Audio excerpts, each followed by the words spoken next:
Parlons de la richesse. La plupart des gens, quand ils pensent à la richesse, ils pensent à l'argent. Le premier domaine de la richesse est la richesse spirituelle. La Bible l'appelle la richesse envers Dieu. Si votre vie spirituelle n'est pas en ordre et que vous avez des milliers de dollars en banque, vous êtes pauvre.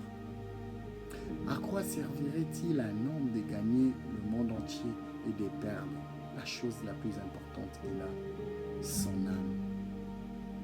La richesse de l'âme signifie le développement intellectuel et émotionnel.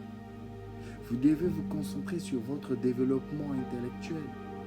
Dieu vous a donné un cerveau sans rien dedans. C'est à vous de décider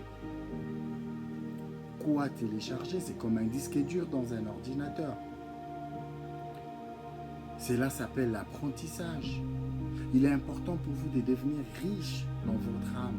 Votre âme se compose de l'esprit, de la volonté et des émotions.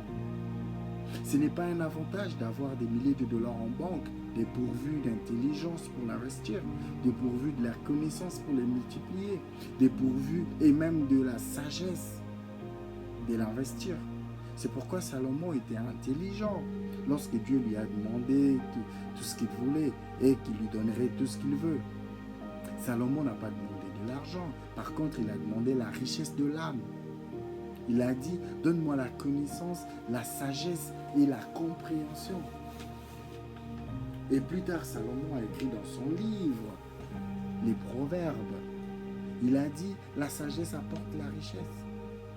Et puis un des étudiants de Jésus, qu'on appelle Jean, a écrit aussi dans son livre, que je souhaite par-dessus tout que vous prospériez comme prospère l'âme, l'état de votre âme. Et cela signifie que la richesse dépend de votre état mental. Et votre prospérité dépend du développement de votre âme. La richesse est en fait une idée, pas l'argent. La richesse doit être en premier lieu dans l'esprit. Vous devez donc être riche dans l'âme.